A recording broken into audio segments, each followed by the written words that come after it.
Hello दोस्तों, आप सभी का स्वागत है मेरे चैनल पर। तो लेकर आई हूँ आज आपके लिए एक और नई कहानी। तो चलिए फिर कहानी को शुरू कर लेते हैं। मैंने विकास से लव मैरिज की थी, लेकिन शादी की रात पता चला कि वह नामर्द है। लेकिन मैं उससे बहुत प्यार करती थी, इसलिए मैंने उसे अपना लिया।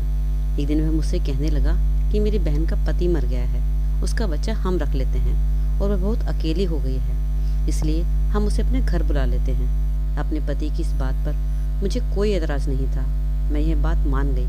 लेकिन एक दिन बच्चे को नहलाते टाइम मैंने उसके पैर पर एक निशान देखा, जो कि मेरे पति के पैर पर भी था। फिर एक रात जब मेरा पति अपनी बहन के कमरे में गया तो उन दोनों को देखकर मेरे पैरों तले जमीन ही निकल गई, क्योंकि वह दोनों तो मैं अपने माँ बाप की इकलौती बेटी थी। भगवान ने हमें सब कुछ दिया था। हमारा कपड़ा का बहुत बड़ा कारोबार था, हमारी कई फैक्ट्रियाँ चलती थी। मेरे पापा का कोई बेटा नहीं था, इसलिए मैं अपने पापा के साथ काम में खुद ही हाथ बटाने लगी। मैं अपने पापा के लिए लक्की थी। मैं जिस चीज़ पर भी हाथ रखती तो कारोबार में तरक्की ही तरक्की होती। मेरे पापा ने मेरे काम और मेरी किस्मत को देखते हुए सारे कारोबार को मेरे हवाले कर दिया। और अब उनकी उम्र भी हो गई थी और वह खुद आराम करने के लिए अब घर पर ही रहने लगे।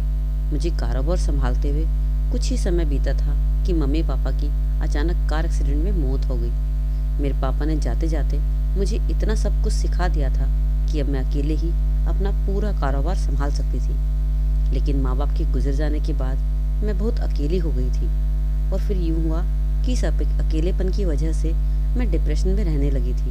और फिर सारा दिन मैं डिप्रेशन से बचने के लिए दफ्तर में ही समय बिताने लगी। सारा दिन दफ्तर में घूमती और वर्कर को देखती कि ठीक से काम हो रहा है कि नहीं। एक दिन विजिट के दौरान एक वर्कर मुझसे टकराया और मेरा बैग नीचे गिर गया। उस इंसान ने मेरा पर्स उठाकर मुझे वापस किया। उस वक्त यह नहीं जानता था कि मैं इस फैक्ट्री की मालिक हूँ। मुझे वह शख्स पहली नज़र में बहुत ही अच्छा लगा और फिर मैंने फैक्ट्री के मैनेजर से उस शख्स के बारे में पता लगवाया। तो पता चला कि पिछले 4 सालों से वह हमारी फैक्ट्री में इंचार्ज के तौर पर काम कर रहा है। मैंने बहाने से उसे अपने दफ्तर में बुलाया और बहुत सी जिम्मेदारियाँ दे दी और उसे अपना असिस्टेंट बना लिया। वैसे ही मेरे ऊपर इतनी जिम्मेदारियाँ थी कि एक वक्त में मुझे 2 से 3 असिस्टेंट की ज़रूरत पड़ती। इस तरह वह मेरा असिस्टेंट बनकर सारा दिन मेरे साथ रहता और हम दोनों इकट्ठे घूमते फिरते, फैक्ट्री का जायजा लेते और खाना पीना भी साथ ही खाते।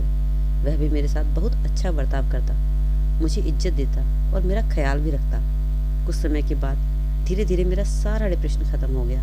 मैं उसके साथ खुश रहने लगी थी। हम दोनों साथ में रहते थे।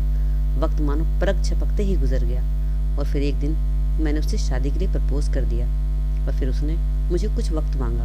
पहले तो वह बहुत हैरान हुआ। उसका कहना था कि वह अपने घर वालों से इजाज़त लेकर ही मुझे कुछ बताएगा। उसने बताया कि उसकी फैमिली में उसकी 2 बहनें हैं और उसका एक भाई है। उसके माँ बाप कुछ वक्त पहले ही गुजर चुके हैं। अपनी बहनों से अपनी शादी की इजाज़त लेना चाहता है। उसका कहना था कि अगर उसकी बहनें शादी के लिए इजाज़त दे देंगी तो वह मुझसे शादी करेगा, क्योंकि मैंने शादी के लिए एक शर्त रखी थी कि मैं शादी करके उसके घर नहीं जाऊंगी, बल्कि वह मेरे घर आएगा और मैं उसके घर वालों से कोई लगाव नहीं रखूंगी और ना ही उसके घर वाले कभी मुझसे मिलने आएंगे और हमारी शादी में भी उसके घर वाले नहीं आएंगे, क्योंकि मैं जानती थी कि उसकी और मेरे स्टेटस में बहुत फ़र्क था और मैं यह नहीं चाहती थी कि मेरी दौलत देखकर वे लोग लालच में आ जाएं। उसने मुझे 2 हफ्ते का वक्त मांगा। मुझे पूरा भरोसा था कि वह शादी के लिए मना नहीं करेगा, क्योंकि जितना प्यार मैं उससे करने लगी थी वह भी उतना ही प्यार मुझसे भी करने लगा था। और फिर 2 हफ्ते के बाद उसने बताया कि उसकी बहन शादी के लिए मान गई है और फिर यूं हमारी शादी हो गई। हमने अपनी शादी के बारे में ज़्यादा लोगों को नहीं बताया, क्योंकि मेरा पति असिस्टेंट था, इसलिए मैं नहीं चाहती थी कि हमारी फैक्ट्री में किसी को भी कोई बात पता चले। शादी की रात जब मेरा पति मेरे कमरे में आया तो वह मुझे पाकर बहुत खुश था। उसे पाकर मैं भी बहुत खुश थी। उसने मेरा घूंघट उठाया और मुँह दिखाई में उसने मुझे एक छोटी सी सोने की अंगूठी दी।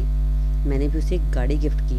उसकी पसंद की गाड़ी थी, क्योंकि कभी कभी वह बातों बातों में अक्सर कहता था वह पैसे जोड़ेगा तो एक गाड़ी खरीदेगा, इसलिए मैंने उसकी इच्छा पूरी की थी। अपने हाथों में गाड़ी की चाबी लेकर वह बहुत खुश था और मैं भी। मुझे इस बात का सुकून था कि अब मैं अपनी ज़िंदगी में अकेली नहीं हूँ। मुझसे प्यार करने वाला मेरा पति अब मेरी ज़िंदगी में शामिल हो गया है। मेरा पति विकास, जो कि उम्र में 10 साल बड़ा था, लेकिन मुझे इस बात से कोई फर्क नहीं पड़ता था, क्योंकि मुझे उससे प्यार था। शादी की रात जब मैंने कपड़े बदले तो विकास भी कपड़े बदलकर मेरे पास आया और मुझे अपने पास बिठाया और मेरा हाथ पकड़कर उसने मुझसे कहा, अगर वह मुझे अपनी ज़िंदगी का एक सच बताना चाहे तो मैं उससे नाराज़ तो नहीं होंगी। मैं उससे प्यार करती थी। मैंने उससे कहा कि नहीं, मैं तुम्हारी किसी भी बात पर नाराज़ नहीं होंगी। लेकिन जब उसने सच मेरे सामने रखा तो मेरी आंखें फटी की फटी रह गई। मुझे समझ ही नहीं आ रहा था कि मुझे क्या करना चाहिए। उसका ये सच मेरी पूरी ज़िंदगी पलट कर रख देने वाला था। उसने मुझे बताया कि वह नामर्द है, जो मुझे ज़िंदगी की सबसे अहम खुशी नहीं दे सकता, जो एक पत्नी अपने पति से चाहती है, वह मुझे नहीं दे सकता। मुझे ज़िंदगी भर अपने इस ख्वाहिश को मारना होगा। मैं ये सुनकर जैसे होश खो बैठी, क्योंकि पति पत्नी के रिश्ते में तो यही ज़िंदगी का सबसे हसीन पल होता है और मैं इस सुख से वंचित रहने वाली थी। बहुत देर तक मैं कुछ कहने के काबिल ही नहीं थी, लेकिन मुझे विकास से बहुत प्यार था। मैं उसे छोड़ना नहीं चाहती थी। मैं उससे बहुत नाराज़ हुई और उसके सच के साथ उसे अपना लिया। मैं उससे इसलिए नाराज़ नहीं हुई कि उसने ये बात मुझे शादी से पहले क्यों नहीं बताई। वह कहने लगा कि यह सब जानने के बाद कहीं मैं शादी से इनकार न कर दूं, और शादी से इनकार के बाद वह मेरे बिना जी नहीं सकता था। अगर मैं उसे छोड़ देती तो शायद वह मर जाता और फिर यूं ही बिना कोई रिश्ता बनाए मैं आगे ज़िंदगी के सफ़र पर चल पड़ी। कभी कभी मेरा दिल चाहता कि वह मुझे ढेर सारा प्यार करे, पर मैं ये अच्छी तरीके से जानती थी कि यह मुमकिन नहीं है। मुझे अपनी ज़िंदगी बहुत बंजर लगती थी। हमारी शादीशुदा ज़िंदगी बिना कोई रिश्ता बनाए आगे चल पड़ी, लेकिन वह कभी कभी मुझे लगता कि मैंने अपने साथ बहुत गलत किया है। लेकिन विकास की मोहब्बत मुझ पर हावी हो जाती। उसका स्वभाव मेरे साथ बहुत अच्छा था।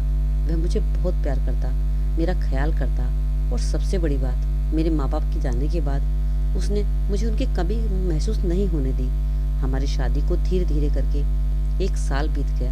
एक दिन मैं विकास से कहा कि क्या हम जिंदगी भर ऐसे ही बेऔलाद रहेंगे, हम एक बच्चा गोद ले लेते हैं। लेकिन विकास ने कहा, यह कहकर मना कर दिया कि हम किसी दूसरे के बच्चे को गोद नहीं ले सकते, और मैं हमेशा उसके फैसले के आगे हार मान जाती। अब मेरा सारा कारोबार विकास ही संभालता था। मैं बहुत ही कम ऑफिस जाया करती थी। सारी प्रॉपर्टी मैंने विकास के नाम कर दी थी। मेरी ज़िंदगी में मेरा वही सबसे अपना था। कभी कभी मुझे अपनी ज़िंदगी में बच्चों की कमी इस कदर महसूस होती थी कि मैं रोने लग जाती।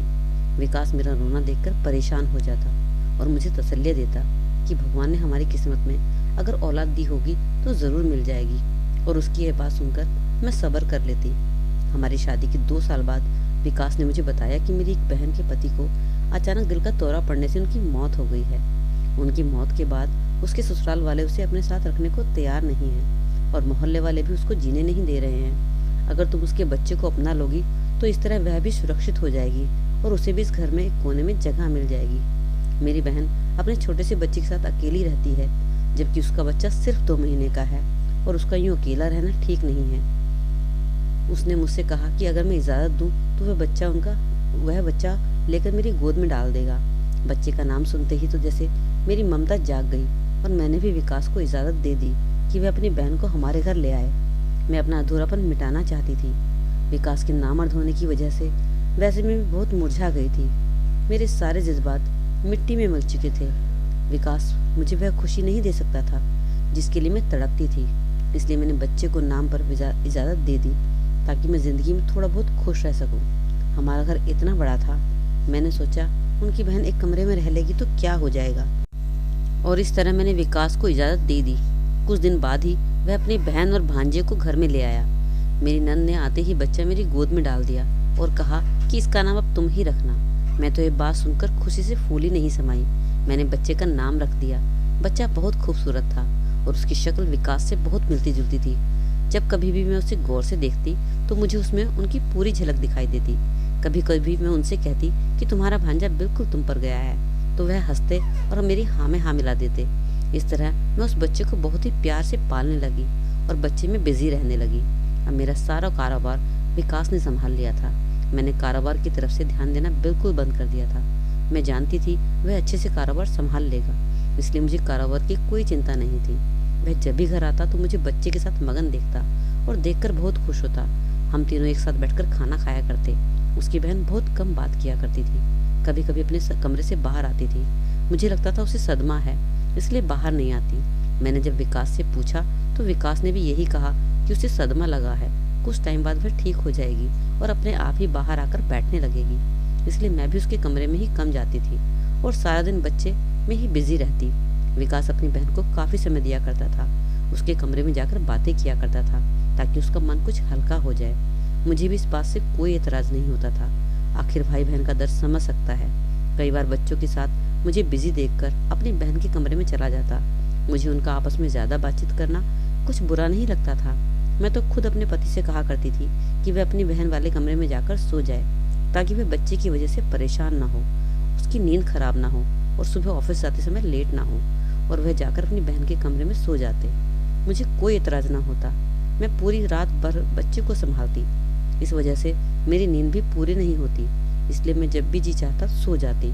इस तरह से मैं विकास को ज़्यादा वक्त नहीं दे पा रही थी। घर का काम करने के लिए बहुत से नौकर थे, खाना बनाने वाली, सफाई करने वाली, सब घर में मौजूद थे, इसलिए किसी चीज़ की कोई भी दिक्कत नहीं हुआ करती थी। मुझे बिजी देखकर एक दिन विकास ने कहा कि तुम बच्चे के लिए आया रख लो, लेकिन मैं किसी भी हालत में बच्चे को आया को नहीं दे सकती थी और ना ही मैंने कभी विकास से ही कहा कि बच्चा तुम्हारी बहन संभाल ले, क्योंकि मैं जानती थी कि अगर बच्चा मेरे पास कम रहेगा तो मुझसे उससे लगाव नहीं हो पाएगा और मुझे बच्चे से बहुत प्यार हो चुका था। मैं तो चाहती थी कि सारा दिन बच्चा मेरे पास ही रहे। मैं नहीं चाहती थी कि मेरे अलावा उस बच्चे को कोई और संभाले और वैसे भी मुझे कोई फ़र्क नहीं पड़ता था कि विकास किसी भी तरह की कोई ख्वाहिश पूरी नहीं कर सकता था। अगर मुझे उससे मोहब्बत ना होती तो शायद उसे पहले ही रात में छोड़ भी देती। इस बच्चे के आने से मेरे जीवन में खुशी ही खुशी आ गई थी। मुझे तो किसी बात से कोई फ़र्क ही नहीं पड़ता था। मुझे अपने पति से उतना लगाव नहीं था जितना मुझे मेरे बच्चे से हो गया था। अब इस तरह से 3-4 महीने गुजर गए थे और मैं उस बच्चे को बड़े ही प्यार से पाल रही थी। अब जैसे जैसे बच्चा बड़ा हो रहा था, मेरा प्यार और मेरा टाइम सब उसमें बिजी रहता था। अब मैं विकास को और भी वक्त कम देने लगी थी और विकास को भी मुझसे कोई शिकायत नहीं थी। अब जब मैं बच्चों में बिजी रहती थी तो विकास अपना ज़्यादातर वक्त अपनी बहन के साथ गुजारने लगा। वह जब भी ऑफिस से आता तो अपनी बहन के कमरे में जाकर बैठ जाता, अपनी बहन से घंटे बातें करता। मुझे इस बात से कोई फ़र्क नहीं पड़ता था। मैं भी नहीं चाहती थी कि मेरे और मेरे बच्चे के बीच में कोई आए।